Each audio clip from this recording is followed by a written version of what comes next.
Have you ever wondered if the story we know is only half the truth?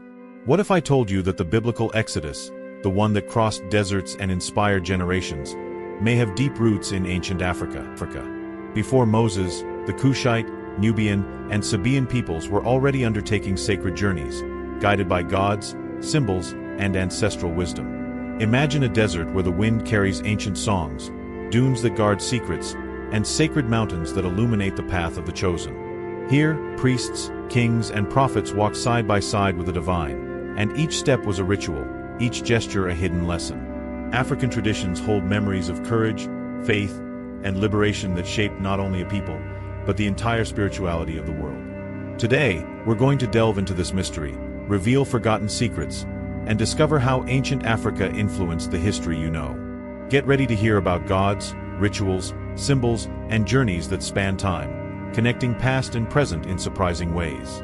And before we continue, if you're not already subscribed to the channel, subscribe, leave a like, and tell us in the comments where in the world you're watching us from as we explore this ancestral history. The desert sands are not silent. When the wind blows, it carries with it voices that seem to whisper ancient secrets, stories that time has tried to erase. They say that if someone closes their eyes in the heart of the Sahara, they can hear drums from eras when gods and men still walked side by side. It is the sound of the past calling, a deep echo that vibrates as if the earth itself were breathing memories. Under the blazing sun, the horizon seems to tremble, as if the desert were a living mirage. Each grain of sand is a fragment of a forgotten civilization, and each dune, a sacred tomb of kings who ruled before the world had maps. The narrator speaks as one who awakens a collective memory. Nothing dies in the desert. Everything sleeps, waiting to be remembered. Ancient travelers feared these lands, not because of the heat, but because of the spirits they said inhabited the sandstorms. They were messengers from lost kingdoms, guardians of buried temples and untold stories. When the wind roared, they believed it was the voice of the ancestors demanding retribution for the forgetfulness of men. For the African peoples, the desert has always been more than just an emptiness. It was the portal between the visible and the invisible, between the world of the living and that of the gods. There, time did not follow human rules. It swirled in spirals, carrying and bringing memories, as if yesterday and tomorrow were merely two sides of the same storm. But there is something new, or perhaps very old, that is beginning to stir beneath the dunes. Traces of stone, inscriptions in languages that blend Egyptian, Meroitic, and Proto-Hebrew. Signs that the story of the Exodus may have been born there, where the wind speaks and the sand still holds the sound of a forgotten call. Between the Nile and Sinai lay an invisible bridge, made of faith, blood, and sand. It was there, on the fertile banks and in the sacred deserts, that the African gods watched over the birth of the first human civilizations. The Nile, with its patient course, was seen as a divine serpent, carrying the breath of life wherever it went.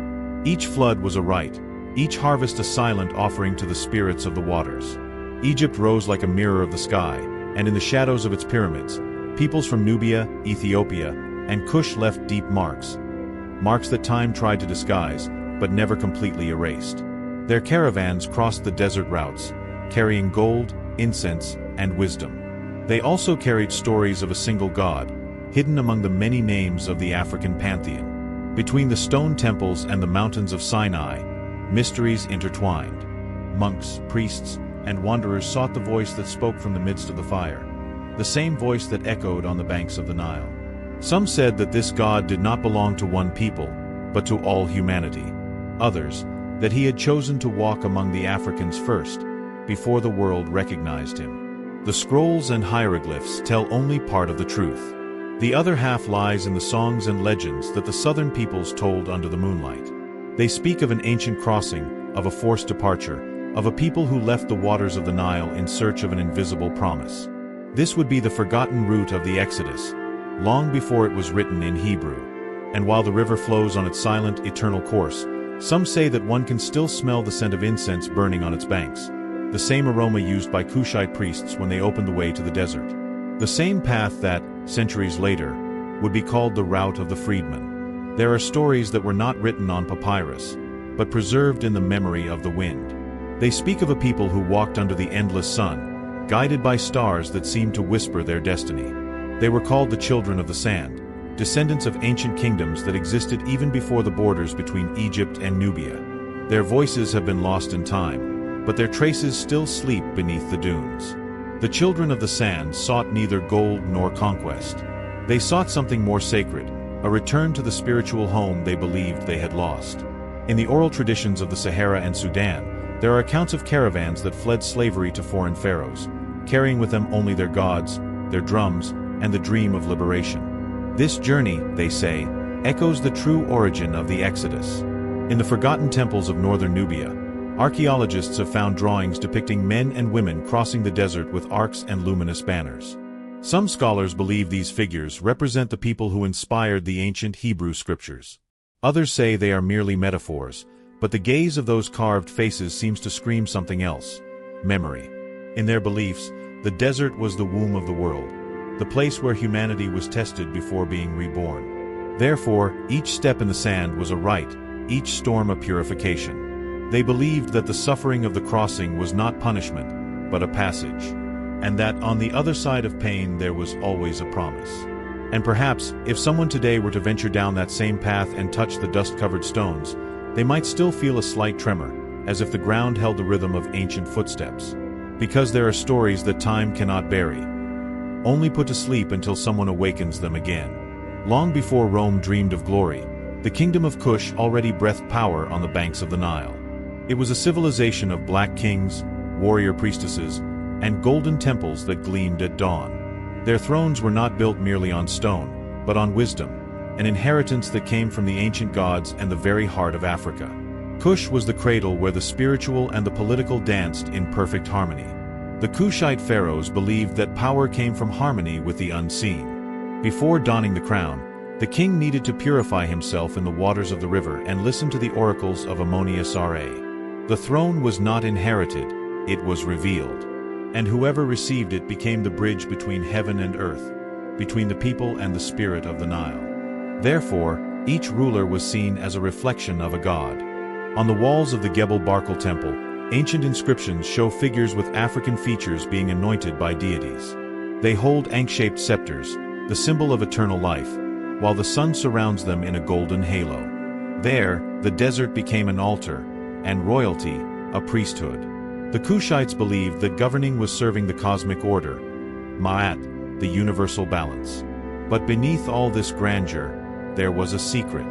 The oldest priests guarded scrolls that spoke of an omen, a time when the people would be called to leave the fertile valley and cross the desert in search of a new sacred land. An exodus that would not originate from Egypt, but from the depths of Kush. A call that would come from Ammon himself. And on full moon nights, when the river mirrored the sky, the elders whispered this prophecy. They said that when the gods fell silent, a dark-skinned man with a flaming heart would guide the people beyond known borders. And this would only be the beginning of the journey. In the heart of ancient Africa, the river and the desert were not opposites. They were twin brothers, children of the same mystery. The Nile brought life, the desert guarded memory. And between them walked the gods, invisible, yet present in every breath of wind and in every reflection of the water. Ammon-Ra, the eternal sun, traveled in his golden barge, while Sobuk, the crocodile god, watched over the balance between creation and destruction. But there was something beyond the names and the statues. The people believed that each god was a principle of nature and the human soul. When the river overflowed, they said that Ammon wept with joy. When the desert roared, it was the warning of Seth, the spirit of the storm. The sacred was not distant. It was in everything. In the rocks, in the rare rains, in the profound silence of the dunes. Over time, curious mixtures emerged. Traveling tribes from the east brought with them a different name for the same invisible god, Yah. To the Kushite priests, this name sounded familiar, as if it were just another echo of the ancient Ammon, the faceless creator. Thus, the boundaries between beliefs began to disappear, and the desert became a great altar without walls. In certain villages along the banks of the Nile, rituals were performed at sunset. Men and women sang, uniting prayers to Ammon and Yah in one voice, asking for light and protection. It was the meeting of the deities of the desert and the river, a union that sealed the link between African traditions and what would later be called monotheistic faith. And it was in this fusion of gods and symbols that the first omen arose, a glimmer on the horizon, a flame that would not be extinguished. The elders said it was the Spirit preparing the way for the prophet who was to come, a man who would hear the voice of the fire and part the waters. Long before Moses was remembered in the sacred scrolls, other journeys had already taken place. Entire peoples left Egypt, fleeing wars, droughts, and spiritual persecution. They carried with them their gods, their songs, and the feeling that something greater guided them. These groups, coming from Nubia and the heart of Kush, would be the true protagonists of the first Exodus, the one that time erased and history rewrote. The fragmented records speak of a silent rebellion. Priests who refused to serve foreign pharaohs and left with their families eastward, crossing the desert in search of the promised land. They were fleeing not only an empire, but a corrupted faith. They wanted to restore the worship of the invisible God, the same one who had once spoken in the temples of Ammonius. Along the way, they faced fire and hunger, but also revelations. Amidst the dunes, they say a blue flame appeared on a mountain and a voice echoed, promising liberation. This legend, told in the villages of Sudan, speaks of a dark-skinned man with a fiery gaze who guided the people, opening a path through the rocks with the power of his word. His name has been forgotten, but his story survives in fragments. The elders called this journey the crossing of the righteous. They believed the desert was a spiritual school, a place where the body was broken, but the spirit became eternal. Each step was a rite, each star a sign. The priests who led it said that the one God did not dwell in temples, but in the hearts of those who sought him with purity. And so, long before Sinai, the Exodus had already happened, not as an escape, but as an awakening. A silent movement of return to the sacred. But the world was not yet ready to hear this truth. The sands hid it, until another prophet, centuries later, reopened the way. Among the shadows of the desert, the tribes told stories about a man who spoke with the wind. They said his skin reflected the gleam of burnt bronze, and that his eyes held the calm of the deep waters of the Nile. They called him the dark-skinned prophet, the one who heard the silence of God. There were no temples in his path, nor crowns upon his head. He walked barefoot, accompanied only by a staff, a simple tunic, and a wisdom that did not come from books. The oldest scribes said that he knew the secrets of fire and the word, and that he could transform fear into spiritual obedience. A fragment found in the ruins of Napata mentions, "He went up the mountain and the wind enveloped him. When he came down, his voice was like thunder and his face was like light." Those who followed him formed a silent brotherhood, men and women who guarded his teachings under oath. For them, the prophet had not died. He had only withdrawn, promising to return when the people forgot who he was. Centuries later, his words would be echoed in another language, in another era, but with the same power. Some modern scholars believe that the image of Moses, as it has been retold, may have been inspired by this ancient Kushite spiritual guide. Others say they were the same man, two names for the same spirit, rewritten by the hands of time. And so the prophecy was born. When the world kneels before lies, he will return, and his skin will be the sign of the truly chosen one. In the silent ruins of a Kushite temple, archaeologists found fragments of a papyrus that seemed to whisper. They called it the Lost Papyrus of Meri-Ra, an ancient document that spoke of journeys, visions, and agreements made between gods and men. Each letter drawn was like a spark of light, a message for those who sought to understand the forgotten mysteries. The text narrated an ancient journey, long before the recorded Hebrew Exodus. It speaks of families who departed from the fertile valley of Kush, carrying sacred banners and ceremonial instruments that held powerful divine symbols. The wind, they said, carried the voice of the gods, guiding the people's steps across the scorching dunes. Among hieroglyphs and figures of black kings, one could see the map of a route that crossed deserts, mountains, and rivers. Some scholars believe that these markings indicated not only geography, but spiritual steps, rites of passage, signs of purification, and encounters with the divine. The papyrus, although incomplete, left clues that the history we know was only a fragment of a greater truth. Meri-Ra, the sacred scribe, asserted that those who followed the path of the Spirit would have their hearts illuminated. The journey was not merely physical. It was an initiation, a pact with the invisible. Each storm in the desert was, therefore, a test, and each star in the sky, a promise of direction. And so, while scholars attempted to decipher each symbol, the voice of the past remained alive. as if the papyrus held not only memories, but the very breath of Kush, waiting for the day when someone would dare to complete the journey that had begun millennia ago. In Kushite temples, each stone held symbols that spoke louder than words. The undulating serpent and the raised scepter were more than ornaments. They were the secret language of divine energy. The snake represented wisdom and protection, while the scepter indicated spiritual authority and connection with the universe. As the kings walked through the sacred corridor, holding the scepter, they felt the weight of the ages upon their hands. Each movement was a rite, each gesture a silent prayer. The serpent, engraved on the walls, seemed to watch them, reminding them that true power came from harmony with the invisible forces. Some records suggest that these symbols were secretly passed down to spiritual leaders who would guide future generations. The scepter and the serpent became signs of a pact. Whoever understood them would comprehend the crossing and liberation of a people. For the Kushites, mastering these symbols was to touch the very essence of the divine. The symbolism also spread, echoing in other ancient cultures that crossed the desert or navigated distant rivers. Sons and daughters of the sand, forgotten by time, left clues that the knowledge was not only theirs, it belonged to humanity. And so, the serpent and the scepter became codes of memory, faith, and spiritual resilience. But there are still more secrets hidden in each bend of the serpent and in each line of the scepter. The priest said that by deciphering these signs, it would be possible to hear the voice of Amun himself and discover the path to the true Exodus. Among the desert dunes, some mountains were more than just stone and sand. They were gateways to heaven. Mount Simeon and Gebel Barkal, sacred to the ancient African peoples, held secrets that only the initiated could understand. It was said that the wind blowing on the slopes carried words from ancient gods, voices that guided the steps of those who dared to listen. At the top of these hills, priests and kings performed rites of passage. There, under the gaze of the sun and stars, they were anointed and taught about the balance between the human and the divine. Each stone had meaning, each shadow held a lesson, and each silence was sacred.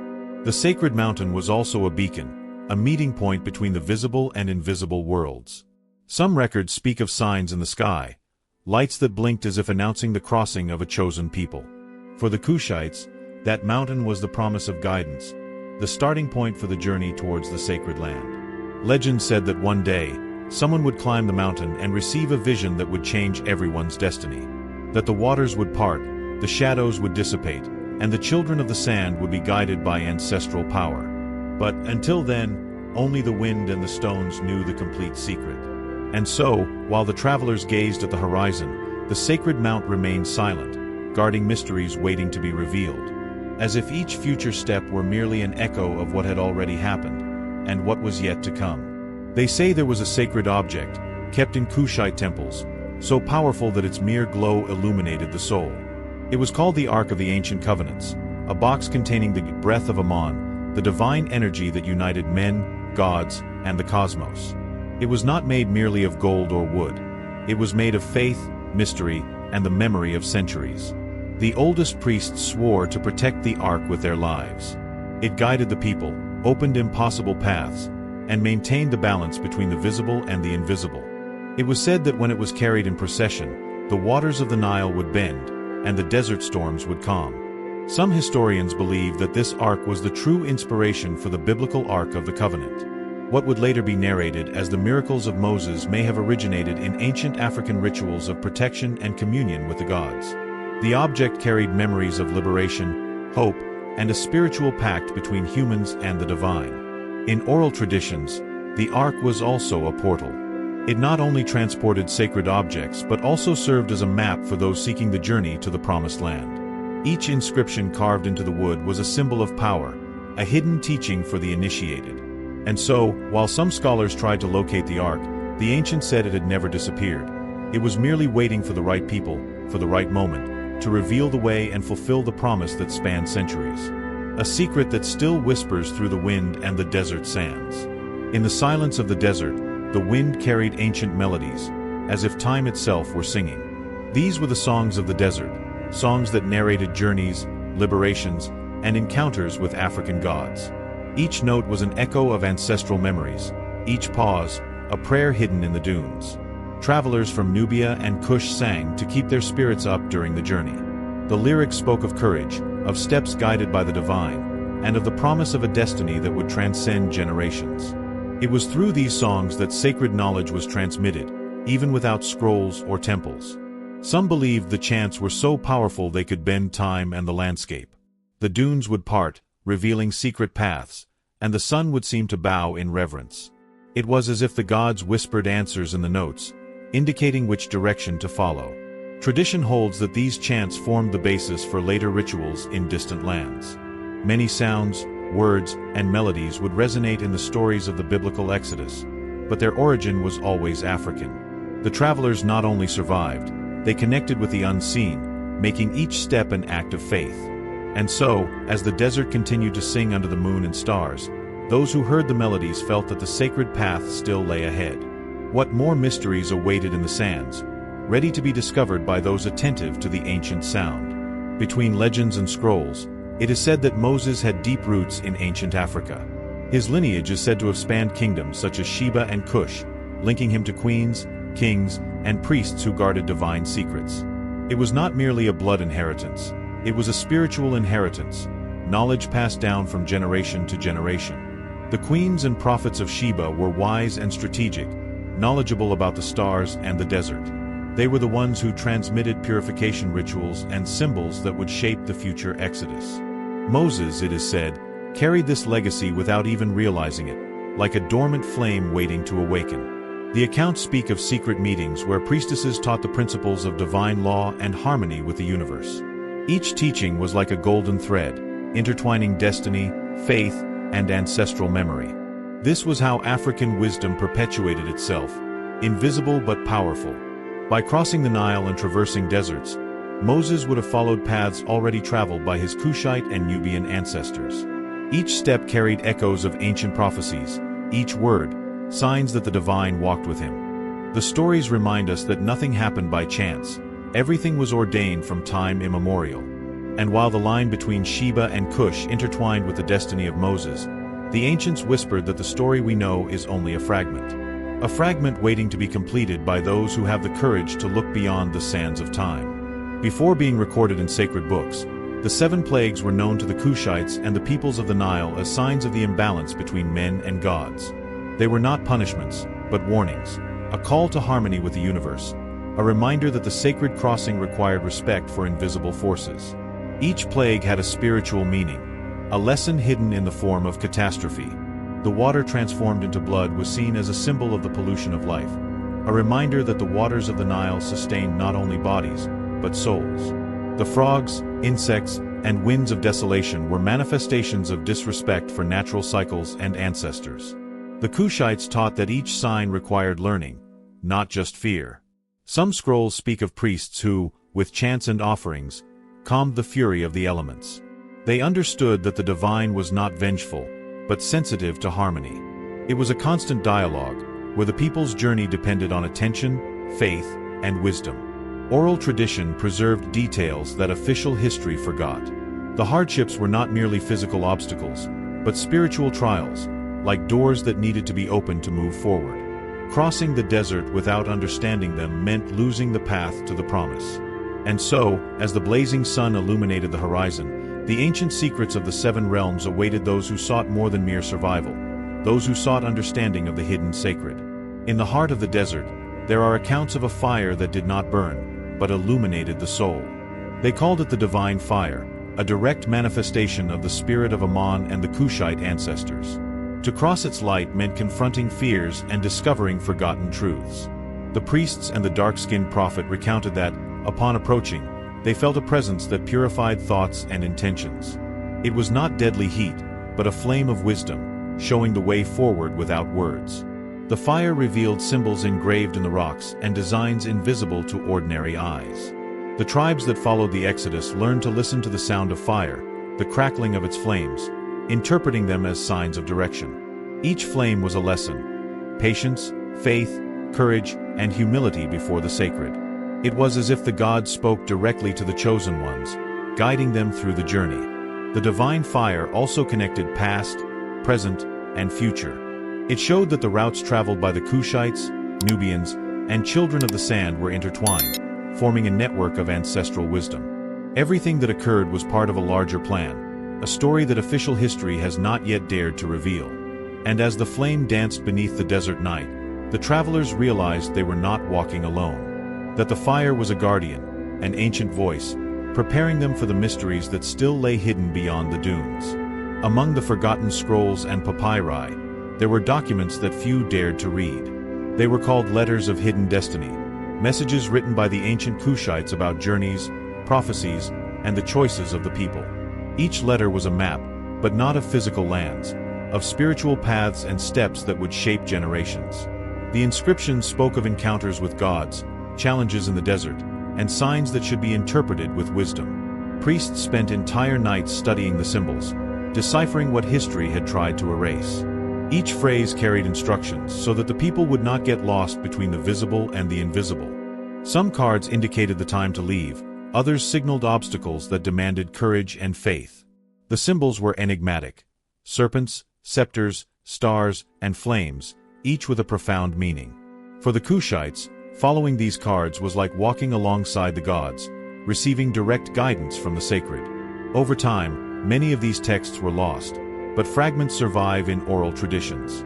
The stories told in the villages speak of secret movements, of choices that shaped history even before the Exodus was recorded. They remind us that destiny is not only written, it is felt, interpreted, and lived. And so, even in the sands that swallowed entire cities, destiny continued to whisper to those attentive to the signs. For there are secrets that do not die. They only await those who have the courage to see beyond time. The desert stretched like an endless ocean, each grain of sand reflecting the scorching sun. They called this stretch the Sea of Sand, the ultimate test for those undertaking the sacred journey. There, only faith, courage, and wisdom guided the travelers' steps. The elders taught that the wind carried ancestral voices, and that listening was as important as walking. Each sandstorm was a warning, each mirage a spiritual challenge, a test of endurance and discernment. The children of the sand learned to read invisible signs, to follow patterns that only the heart could decipher. During the crossing, groups sang the songs of the desert, uniting their voices with the breath of the gods. The sound of the melody guided their steps, revealed traps, and signaled the right path among treacherous dunes. It was a ritual of unity and protection, reminding them that no one walked alone. Some accounts mention lights appearing on the horizon, similar to the glow of invisible torches. The priests said they were the guardians of the divine fire, indicating that the journey was under the protection of the ancestors.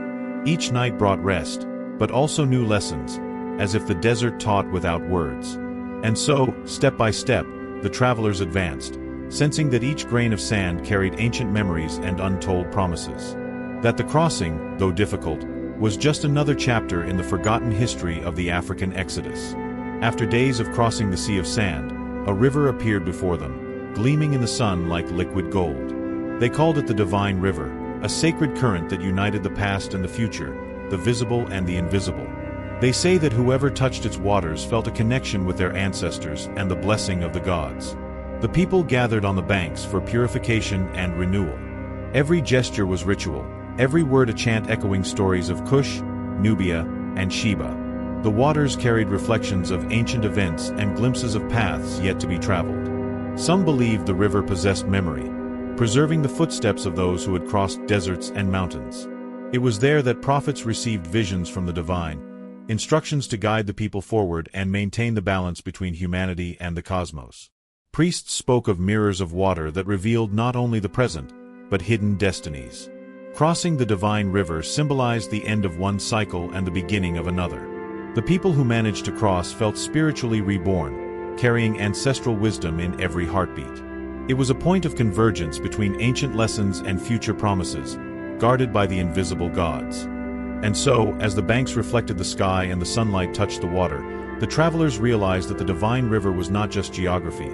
It was a bridge between worlds, and that many mysteries still awaited to be unveiled beyond its currents. As they neared the end of their journey, the travelers encountered figures that seemed to emerge from the sand itself. They were the guardians of the Promised Land, ancestral spirits charged with protecting the secrets of the new land.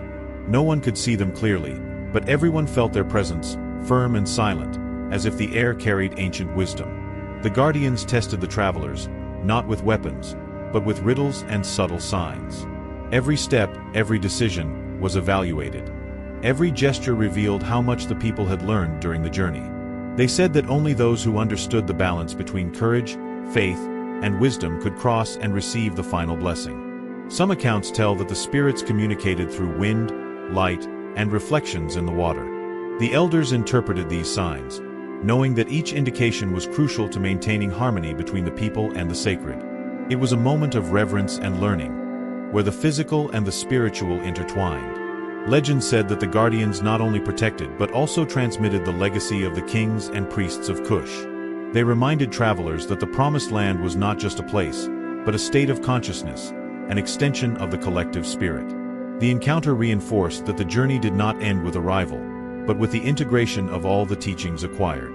And so, as the sun set over the horizon, the guardians of the Promised Land remained invisible, yet present, whispering that many mysteries still awaited those who dared to seek the truth beyond time. Even after centuries, the echoes of the crossing remain alive in the memory of African peoples. The story of the Exodus is not only biblical.